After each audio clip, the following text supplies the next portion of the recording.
Ashish Rakheja. He is managing partner at Aeon Consultants and has a postgraduate degree in thermal engineering from IIT Delhi. With over 28 years of work experience, he is a seasoned consulting engineer who has designed over 3,000 projects, including hotels, airports, hospitals, residential, commercial high rises, and industrial projects. Mr. Rakheja specializes in high performance buildings and has been actively involved in leading design activities. Mr. Rakheja, along with a team of dynamic sustainability experts and engineers, shared a dream of Vikalp, which is an alternate approach to design by moving away from age old practices. The mantra of thinking out of the box paved way for creating Aeon Integrated Building Design Consultants LLP. Today, Mr. Ashish will walk us through indoor and outdoor thermal comfort. So, delegates, let's welcome Mr. Ashish. I think we've had a great session so far, hearing about what is the new normal, and the panelists captured it very well in terms of what is the importance of the indoor air quality. I think one of the things that we are forgetting in the whole thing is that while we speak about making our indoors safe, the most important thing which everybody is saying is bring the outdoor inside. That means bring the fresh air inside, which is what we've been missing. Today in this industry, we operate, we design in a way that everything has to be indoor. Everything is so tightly shut. I'm saying, why don't we look from inside out and look at a new perspective? How about buildings which are open, which open up when the environment is right? How about using outdoor environment more? India is a country which gets great climate around the year. It's only the few months of hot season that we get. Why do we need air conditioning for the rest of the time? So I'm bringing in a completely different aspect, saying that understanding the indoor and outdoor thermal comfort and how that can be useful for combating what we are saying, what Anish brought out, an expensive way of operating, maintaining filters. Why is that really required? Let's question ourselves. I would just want to set some context why we need to think a little differently. If we continue the way we are continuing, there is no way we are going to achieve what our vision is of a low carbon world.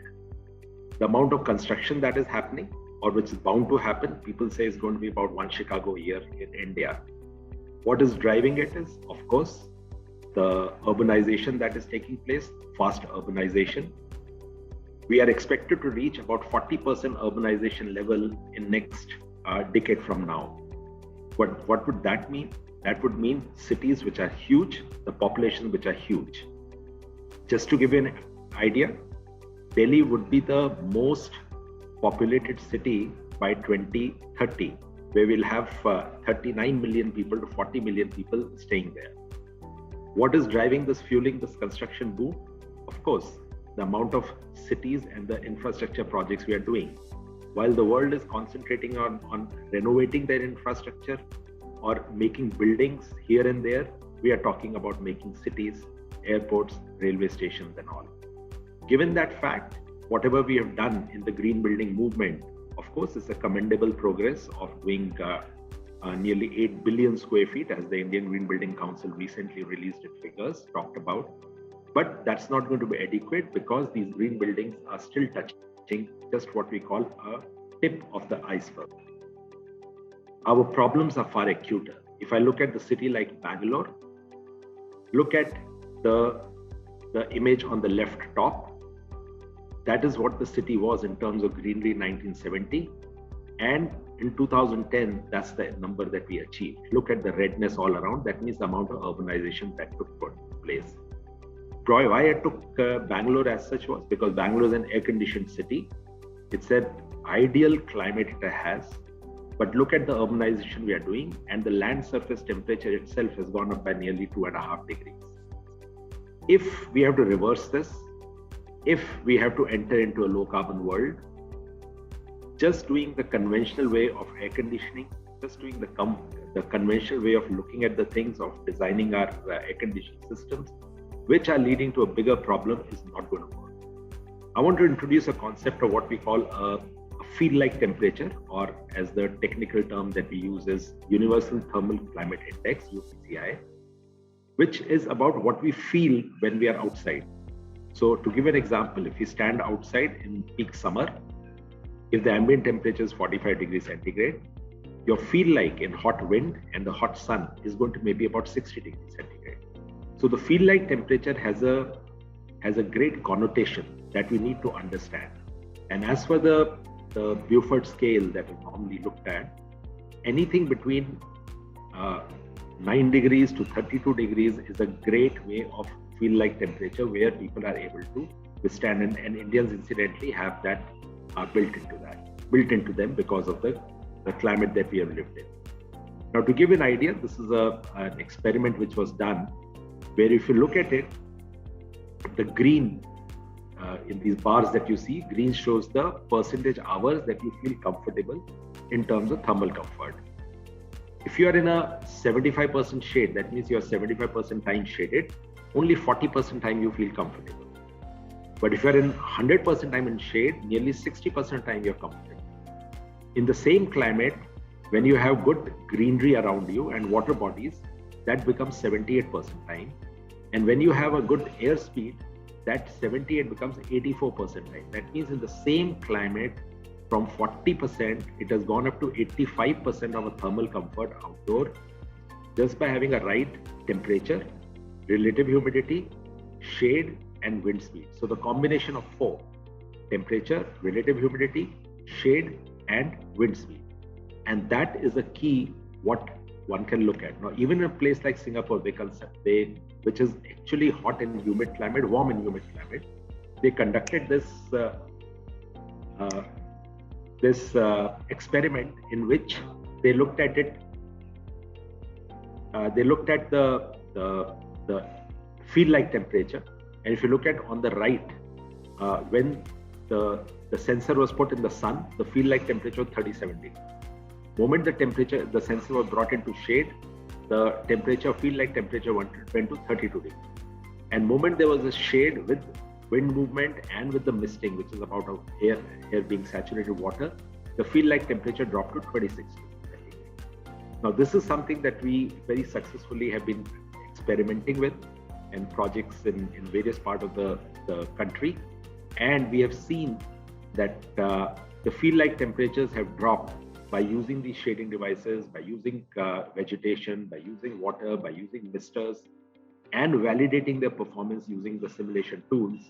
I just want to bring it out from something like in a place in Bangalore, where a project we are doing is from a feel like temperature of 37 degrees centigrade, bringing it down to about 26 degrees centigrade in the same space.